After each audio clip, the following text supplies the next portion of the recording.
Deus é clara quando o assunto é oração, por isso que não existe, pastor João Batista, muitas dúvidas. Mas quando o assunto é jejum, não oração, mas quando o assunto é jejum, as dúvidas e até as divergências, elas são muito mais frequentes, elas aparecem, as dúvidas e até as divergências. Começa a surgir dúvidas do tipo: como jejuar? Será que eu posso deixar de comer e só beber? Ou eu tenho que me abster tanto de comida quanto de bebida? Eu já ouvi pessoas dizendo, de maneira assim, taxativa e autoritária, que um jejum de verdade é um jejum quando não come nem bebe. Será que um jejum de verdade é só quando não come nem bebe? E se alguém está fazendo um jejum que tira comida, mas tem bebida, esse jejum não vale? São as dúvidas que surgem quando o assunto é jejum. Eu posso me abster apenas de algumas coisas, fazer um jejum parcial, ou será que o jejum tem que ser um jejum total? Porque nos 21 dias do jejum da vitória, nós estamos fazendo um jejum parcial, sim ou não? Nós estamos nos abstendo de alguma coisa ou algumas coisas de comer, nós estamos nos abstendo de uma ou algumas coisas de beber, de uma coisa que a gente gosta de fazer ou de usar, e a pergunta é: será que esse jejum vale? Será que esse jejum tem valor? Será que isso é um jejum? Por quantos dias ou quanto tempo eu devo jejuar? São dúvidas que aparecem. Quanto tempo tem que ser um jejum para ser um jejum de verdade? Será que um jejum, tem pessoas que jejuam, por exemplo, 12 horas, da meia-noite ao meio-dia, e tem alguns que até brincam assim, que a pessoa jejuou da meia-noite ao meio-dia, mas dormiu da meia-noite até as 10. Será que valeu um jejum desse? Mas será que um jejum de 12 horas vale, pastora Luciana, ou tem que ser de 24 horas? Será que o jejum tem que ser de um tempo maior? O jejum de um dia só não adianta nada, temos que jejuar 2, 3 dias. Qual que é a orientação clara? Porque quando o assunto é oração, nós não temos dúvida, a Bíblia é muito clara sobre oração, mas quando o assunto é jejum, surgem estas e tantas outras dúvidas e perguntas a respeito do jejum. Será que quando eu estou jejuando, eu posso falar para as outras pessoas ou ninguém pode saber? Eu já vi pessoas, pastora Sueli, ficando tristes porque ela acabou contando para alguém que estava em jejum e ela entendeu que quebrou o jejum porque ela contou para alguém que estava jejuando. Porque na palavra do Senhor, o Senhor diz assim, quando você for jejuar, não saiba a sua mão direita o que faz a tua esquerda, você tem que jejuar em oculto, em segredo, e aí então ninguém pode saber. São perguntas que surgem, são dúvidas que nós temos a respeito do jejum. Então entenda uma coisa, neste início de mensagem: apesar de não haver na Bíblia uma ordenança, um mandamento específico para a prática do jejum, não tem um mandamento, não tem uma ordenança clara, específica para a gente jejuar, mas é indiscutível que o jejum está presente e era praticado, tanto no Velho Testamento, quanto no Novo Testamento. Então raciocina comigo, entende isso, para você esclarecendo as dúvidas que você tem sobre jejum. Então, eu tenho na Bíblia uma ordenança, um mandamento que tem que jejuar? Não tenho. Mas isso não nega a necessidade do jejum, porque o jejum era praticado tanto no Velho Testamento quanto no Novo Testamento. O jejum era praticado antes de Jesus, durante o ministério de Jesus e depois do ministério de Jesus. Antes de Cristo e depois de Cristo, o jejum era praticado. E quando a gente vai lendo e estudando sobre jejum, a gente percebe na Bíblia que não há regras fixas. Entende isso? não existem regras fixas sobre quando jejuar ou qual tipo de jejum praticar. Alguém poderia dizer assim para mim: a Bíblia diz quando é que tem que jejuar? Não, não diz.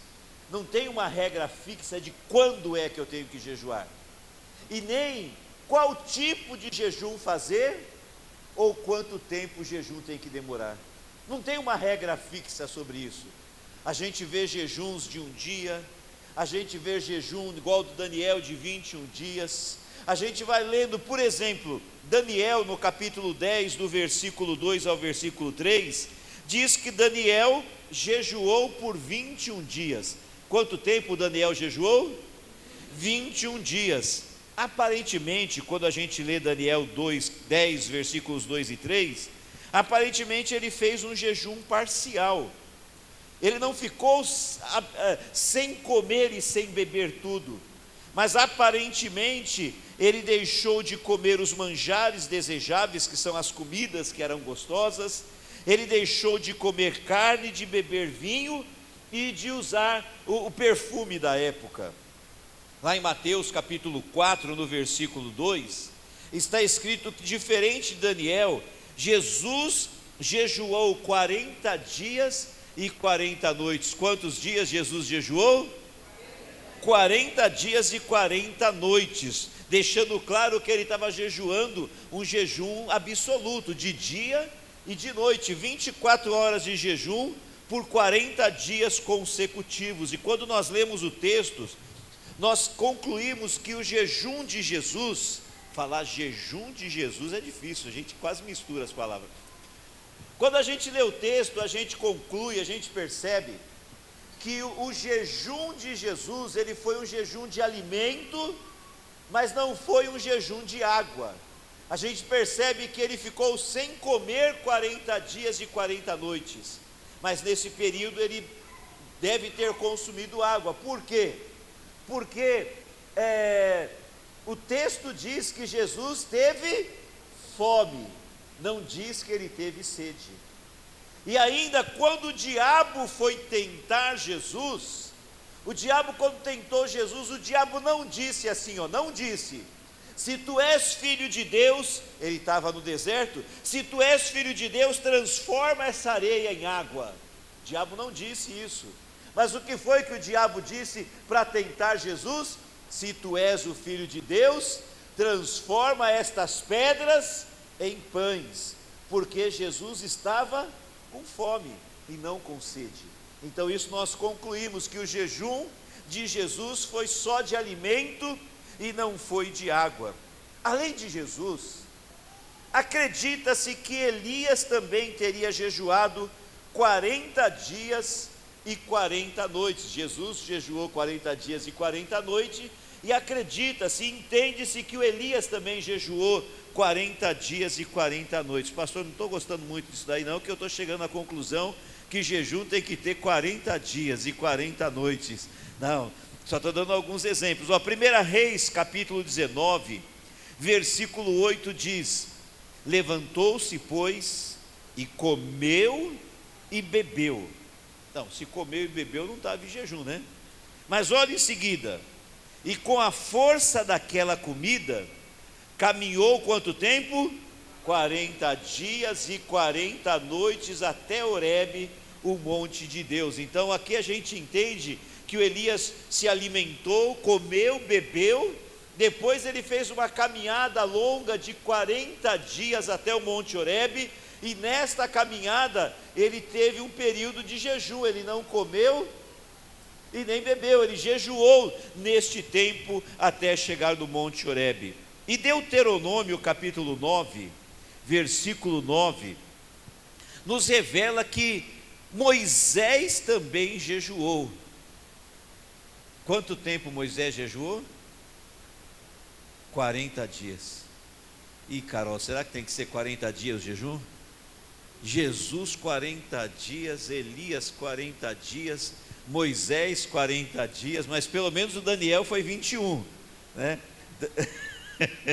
Daniel foi 21. Mas olha só que interessante, Deuteronômio 9, versículo 9: subindo eu Moisés, né? subindo eu ao monte a receber as tábuas de pedra, as tábuas do concerto que o Senhor fizera convosco, então fiquei no monte, quanto tempo? 40 dias, está diferente aí? Fiquei no monte 40 dias e 40 noites, e aí ele termina dizendo assim, ó: pão não comi e água não bebi. Então, aqui está dizendo claramente que Moisés, ele fez um jejum que, escute isso que eu vou falar, clinicamente é impossível de fazer. Os médicos, o pessoal da área da saúde diz que a gente pode ficar muito tempo sem comer e ainda assim sobreviver. Mas eles dizem que o ser humano não consegue sobreviver, ou ele fica muito mal de saúde, se ele ficar mais do que 3 dias sem consumir nenhum líquido. E aqui está dizendo que ele ficou 40 dias e lá ele não comeu e nem bebeu. Aí você me pergunta assim, mas se é impossível ficar mais do que 3 dias sem comer e beber, como que o Moisés conseguiu ficar 40 dias sem comer e sem beber e desceu vivo de lá? Olhe para mim, eu quero abrir um parênteses nisso e ensinar algo para vocês. Agora com as redes sociais, a gente consegue ouvir os questionamentos que as pessoas fazem a respeito da Bíblia, da palavra de Deus. Antes a gente ouvia alguma coisa, mas era o que chegava no nosso ouvido através de uma pessoa, mas na rede social a gente ouve tudo. E uma coisa que eu tenho percebido nas redes sociais são as pessoas querendo questionar, logicamente, questionar cientificamente os milagres da palavra de Deus. Mas o que as pessoas não entendem, e você precisa entender, para que você não fique contaminado pelo que eles falam e não fique em dúvida, é que as pessoas não conseguem entender as coisas que Deus faz, porque elas querem entender racionalmente, mas as coisas de Deus, elas vão além do racional, elas não são naturais, as coisas de Deus são sobrenaturais. As coisas de Deus, elas são milagres, e coisa sobrenatural, milagres não se explica porque não tem explicação. Como que você explica que um homem está sepultado há 4 dias, os bichos estão comendo o corpo dele, o corpo já está em estado de decomposição, cheirando mal, e aí Jesus fala assim: Lázaro, vem para fora, e o homem sai lá de dentro vivo, ressuscitado e com o corpo restaurado. Nenhuma ciência explica isso. Por que nenhuma ciência explica isso? Porque isso é milagre, é sobrenatural. Não tem explicação para isso. A Bíblia diz que Josué precisava vencer uma batalha contra o inimigo, estava anoitecendo, e se anoitecesse não ia dar tempo de acabar de vencer o inimigo. Mas aí Josué orou, e a Bíblia diz que o sol parou. Mas quando diz o sol parou, é porque o conhecimento daquela época, eles não sabiam que na verdade não é o sol que gira em volta da terra, mas é a terra que gira. Mas por isso que a Bíblia diz o sol parou. Mas o que Deus fez para que Josué pudesse vencer a batalha? Fez o universo ficar parado, não anoitecia mais, tudo parou de girar, e só quando ele terminou de vencer a batalha, Deus soltou de novo e todo o sistema solar voltou a funcionar normalmente. Alguém explica isso? A ciência explica isso? Não. Por quê? Porque é sobrenatural. Isso é milagre. Coisa sobrenatural não tem explicação. Então, quando você abrir a internet e você vê alguém questionando, igual eu vi esses dias um filósofo questionando coisas da criação, questionando, por exemplo, a Arca de Noé. Eu vi ele falando assim: não, mas a Arca de Noé era impossível colocar os animais lá dentro, por causa disso, porque a Arca tinha essa medida, tinha essa altura, como ia dar comida para os bichos e tudo mais. Racionalmente era impossível, mas o nosso Deus, Ele faz coisas sobrenaturais e Ele opera milagres. Se acabasse o alimento dentro da arca para os bichos comer, ora, o Deus que do nada criou todas as coisas não podia fazer aparecer alimento dentro da arca? Então milagre não se explica. Milagre, quem tem fé, vive os milagres. Quem aqui tem fé, dá um sinal. Diga bem forte: eu tenho fé. Diga: eu creio em Deus. Então é pela fé que a gente vive milagres. E aqui é a mesma coisa. Quando a gente vê essa passagem, alguém vai questionar você e dizer assim: é mentira o que está escrito na Bíblia, porque se um homem jejuar 40 dias e 40 noites sem comer e sem beber, ele morre. Mas o Moisés jejuou 40 dias e 40 noites, não comeu, não bebeu e não morreu, e ainda desceu do monte com o rosto resplandecendo, cheio da glória e da presença de Deus. E como que ele não morreu? Milagre. Não sei o que Deus fez lá em cima, porque não está escrito. De repente o Senhor Deus colocou água no corpo dele, líquido no corpo, não importa o que Deus fez, mas Deus operou um milagre, que ele jejuou e orou sem comer e sem beber por 40 noites, desceu vivo, desceu cheio da glória do Senhor, trouxe a revelação de Deus na tábua. E olhe para mim, e eu acredito nisso. Eu acredito nisso. E eu não preciso explicar como isso aconteceu, porque isso é milagre, isso é sobrenatural. Então guarda isso e aprende essa lição. Sobrenatural não se explica, milagre não se explica. Por isso que é milagre, por isso que é sobrenatural. E quem opera milagres, quem faz o sobrenatural, é o Senhor nosso Deus. Você pode levantar a mão bem alto para o céu e dizer assim: o meu Deus opera milagres, Ele faz o sobrenatural. Diga um glória a Deus e aplaude a Ele bem forte. Então não quero explicar tudo, não quero explicar tudo, encontrar explicação para tudo. Não, você não é obrigado a ter resposta de tudo para os outros. Aí você só vai dizer: isso é sobrenatural, isso só Deus que faz e só Deus que explica. Você entendeu isso? Ajudou você? Está claro? Então vamos prosseguir aqui. No Evangelho de Mateus, no capítulo 9, do versículo 14 ao 15, nós encontramos um diálogo interessante dos discípulos de João. Olha só, os discípulos de João vão conversar com Jesus. Então vamos ler, Mateus 9, do 14 ao 15. Então chegaram ao pé dele, aos pés de Jesus, os discípulos de João, dizendo: por que jejuamos nós? Então os discípulos de João jejuavam? Sim ou não? Por que jejuamos nós e os fariseus muitas vezes, mas os teus discípulos não jejuam?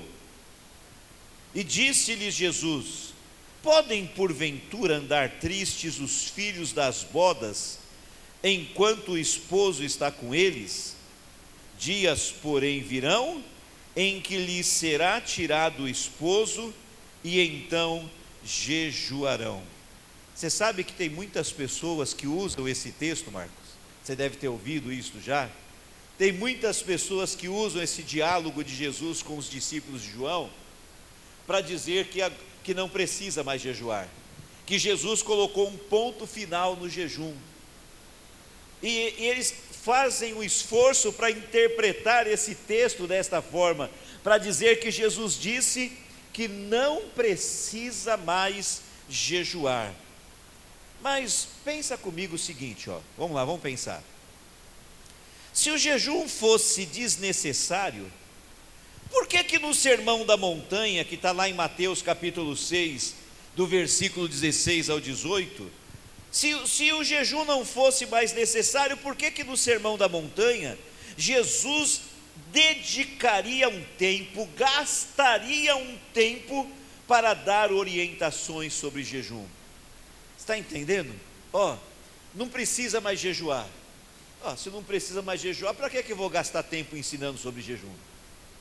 Então, se não precisa jejuar, como alguns entendem esse texto, não faz sentido Jesus subir no Monte das Oliveiras e gastar um tempo do seu ensino ensinando especificamente sobre o tema jejum.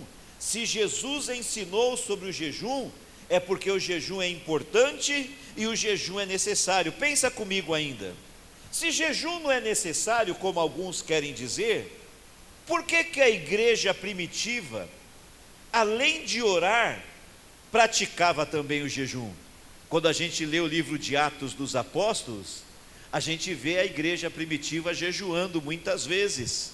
E o jejum é tão praticado no Velho Testamento, na Velha Aliança, também está presente no Novo Testamento, na Nova Aliança. Você encontra o jejum em todo lugar. Por exemplo, vamos ler Atos 9:9. Atos capítulo 9, versículo 9, está escrito assim, vou ler com você aqui. E esteve 3 dias sem ver, e não comeu e nem bebeu. Vamos ler junto comigo, vamos lá, bem forte, todo mundo, 1, 2, 3.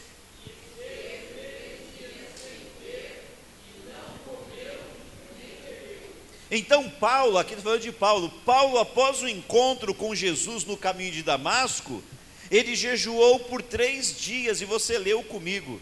Em Atos capítulo 13, do versículo 1 ao 3, nós encontramos discípulos orando e jejuando. Fala comigo, orando e jejuando.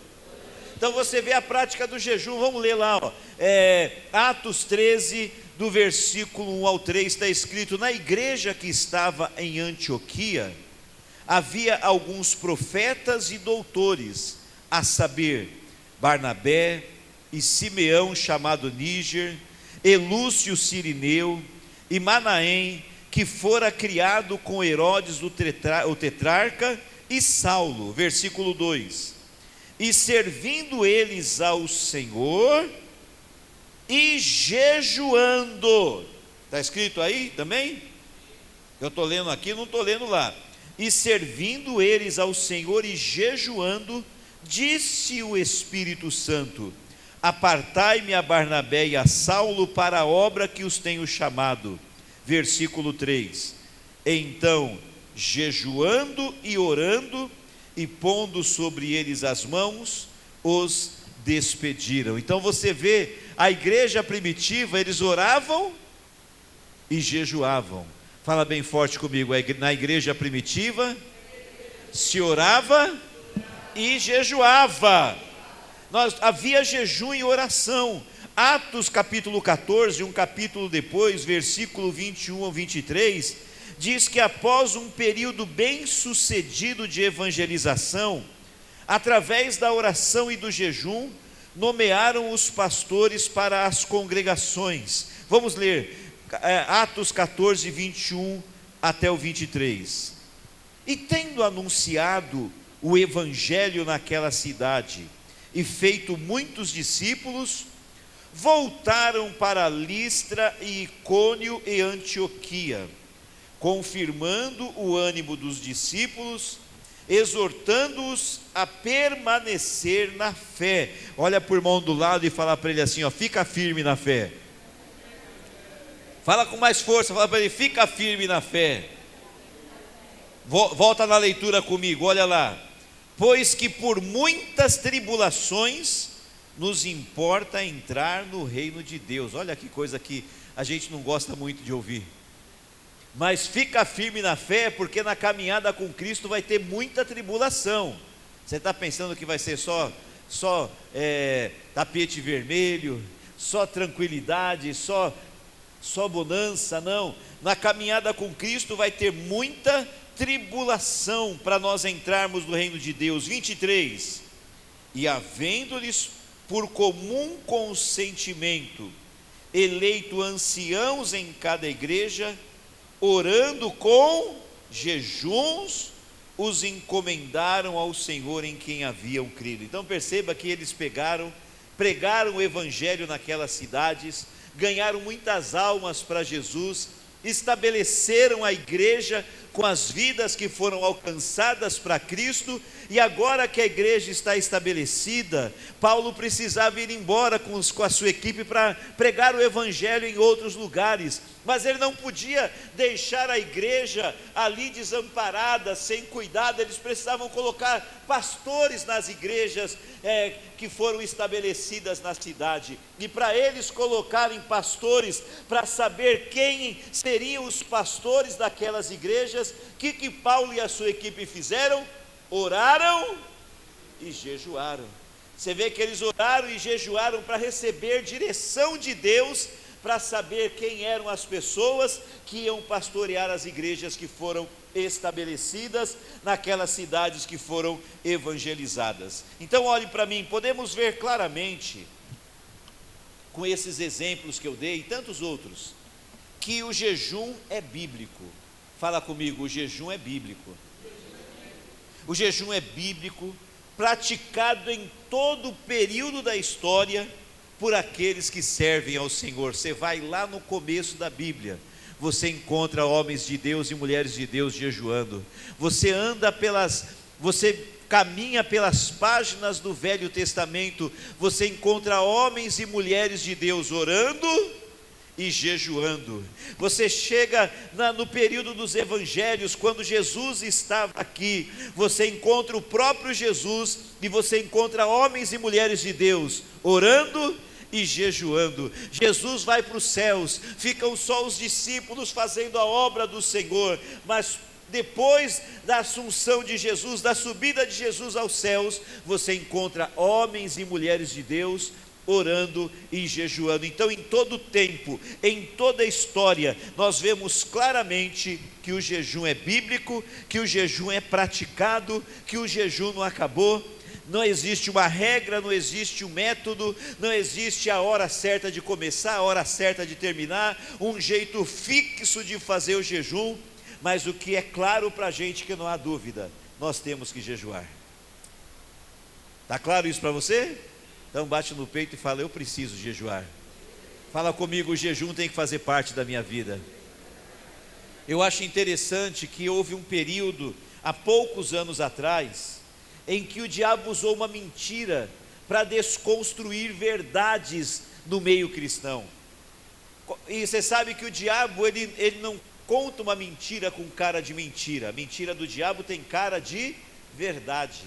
E uma coisa que o inimigo começou a falar no meio da igreja, usando boca de crente para falar, é que coisas que nós praticamos à luz da palavra de Deus, elas eram religiosidade, e que aquilo, por ser religiosidade, não tinha valor. Então, por exemplo, nós estamos resgatando aqui na nossa igreja algo que se praticava no passado, e em nome de combater a religiosidade, se parou de fazer. O que é? Por exemplo, chegar na igreja e colocar os joelhos no chão e orar. Houve um tempo que nós chegávamos aqui, não é só nós, na grande maioria das igrejas, a gente chegava na igreja, chegava no culto, batendo papo com todo mundo, conversando com todo mundo, fazendo um maior barulho. Na hora de começar o culto, a pessoa que vai dar a abertura no culto tinha que ficar quase 5 minutos tentando colocar ordem na igreja, porque estava parecendo uma feira e não a igreja, e ninguém mais ajoelhava. Por quê? Porque começou a se falar assim: não, isso é religiosidade, e religiosidade não tem valor para Deus. O que a gente não tem que combater a religiosidade deixando de fazer o que é certo. Então a gente parou de orar, e agora nós estamos resgatando isso, e a gente está resgatando isso com o exemplo que nós, os pastores e líderes, começamos a dar, que não adiantava só eu falar. Eu chegava aqui, colocava os joelhos no chão, a pastora Sueli chegava e colocava os joelhos no chão, aí os outros pastores começaram a ver, os outros líderes começaram a ver, alguns já faziam, sempre fizeram, tem gente que nunca perdeu esse hábito, mas a maioria tinha perdido. Mas agora nós estamos resgatando, porque quando a gente vem para cá, a gente vem para prestar culto a Deus, a gente vem para falar com Deus, para buscar a Deus, e o nosso coração tem que estar com Ele. Então, quando chegar na igreja, você pode cumprimentar as outras pessoas? Pode, mas quem é a primeira pessoa que nós temos que buscar? Deus. Então, quando você chegar, põe o joelho no chão e fala com Deus. Não é religiosidade, é temor de Deus, é compromisso com Deus, é aliança com Deus. E o jejum também é uma coisa que o diabo desconstruiu. Não, o jejum é religiosidade. As pessoas estão jejuando, mas por pura religiosidade, porque a igreja mandou, porque o pastor mandou, é religiosidade. O que as pessoas fizeram? Pararam de jejuar, pararam de orar, estão parando de vir no culto, porque é religiosidade. Mas nós não podemos dar ouvido a esta mentira. O crente tem que orar, o crente tem que jejuar, o crente tem que ler a Bíblia, O crente precisa vir na igreja, congregar, estar junto com o corpo de Cristo, porque isso faz parte da nossa vida diante do Senhor nosso Deus. Posso ouvir um amém bem forte? Então eu quero terminar este ensino, esta palavra, mostrando para vocês algumas coisas. Rapidamente, Mateus 6, do 16 ao 18. Mateus 6, do 16 ao 18 diz, Jesus fala, quando jejuardes, fala assim comigo, ó, quando jejuardes. Você percebe que Jesus não está dizendo se jejuardes, mas ele está dizendo quando jejuardes, ou seja, ele parte do princípio que você crente vai jejuar, sim ou não? Ele não está colocando condicionalmente se você jejuar, ele está dizendo quando você jejuar, porque ele acredita que você já entendeu que você tem que jejuar. Quando jejuardes, não vos mostreis contristados como os hipócritas, porque desfiguram o rosto, para que aos homens pareça que jejuam. Em verdade vos digo que já receberam o seu galardão. Porém tu, quando jejuares, unge a cabeça, lava o rosto, para não parecer aos homens que jejua, mas sim a teu Pai que está em oculto. E teu Pai que vê o que está oculto, te recompensará. Então, rapidamente, olha aqui, o que a gente aprende com essas palavras de Jesus? Primeiro, não jejuar com a intenção de impressionar os homens. Os religiosos hipócritas que Jesus chama a atenção, eles jejuavam com a intenção de ser visto e elogiado pelos homens, e Jesus reprovou essa atitude. Então, quando você for jejuar, eu e você, a nossa intenção não pode ser aparecer para os outros, passar uma imagem de santo, de espiritual. Tem uns que quando estão jejuando, faz até cara de santo, né?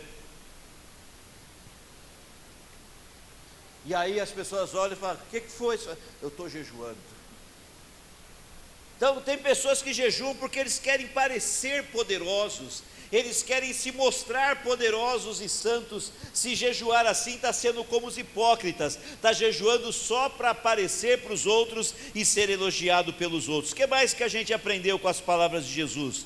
Segundo ponto, Jesus nos orientou a manter, olhe para mim, dentro do possível, o jejum entre nós e Deus. No caso do jejum da vitória, é um jejum coletivo, então todo mundo sabe que a gente está jejuando. Mas nós temos que ter períodos de jejum, e dentro do possível, a gente não vai comentar com as pessoas, mas não significa que não pode comentar. Eu sempre digo isso, imagina, né, que a pastora Sueli sabe que eu gosto, por exemplo, de uma feijoada, ela vai lá, dá maior trabalho fazer uma feijoada, ela faz, capricha na feijoada para mim comer, e quando chega na hora do almoço, eu falo assim, amor, não vou comer hoje. O que vai acontecer lá em casa? Vai dar treta. Vai dar treta. A mulher com todo carinho, com todo amor, preparou uma feijoada para mim, eu não falo que não vou comer, e não explico por que eu vou comer. Aí vai dar treta. Então eu tenho que falar para ela antes, meu amor, não faz feijoada esse final de semana não, porque eu vou estar de jejum. Eu pequei de contar para ela? De forma nenhuma. Eu posso ir na sua casa fazer uma visita pastoral e você me receber bem na sua casa, me oferecer um monte de coisa gostosa para comer, e se eu falasse, não, só obrigado, você vai ficar chateado, vai falar que o pastor é orgulhoso, vai falar que o pastor é metido. Então eu posso dizer para você, não, irmão, te agradeço pelo carinho, mas eu estou de jejum, e aí eu vou deixar de comer aquilo. Todo mundo entendeu? Então, dentro do possível, quando você fizer um propósito de jejum, você não conta para as pessoas, mas não tem problema que alguém fique sabendo o que você contou para alguém. Terceira coisa, Jesus disse que é Ele que dá a recompensa a quem jejua corretamente. Está escrito que o Pai que vem em secreto te recompensará. Fala comigo assim, quando eu jejuo, Deus vê, e declara com fé agora, fala, e me recompensa. De novo, quando eu jejuo, Deus vê, e Deus me recompensa. Você crê nisso? É a palavra de Jesus. Ele falou, quando você jejuar corretamente, pode ficar tranquilo, Deus vai ver e Deus vai te recompensar. Amém? Fique em pé no seu lugar. Então você está orando e jejuando, Deus vai te dar direção através do Espírito Santo, Deus vai te dar respostas para a sua vida, Deus vai te abençoar e Deus vai te dar vitória. Quem crê nisso, diga glória a Deus. Pega aí o seu pedido de oração. Pastor, eu não tenho, eu não trouxe, eu esqueci. Então você vai levantar a mão sem o pedido. Mas você que tem o pedido de oração, pega aí na sua mão e nós vamos orar agora.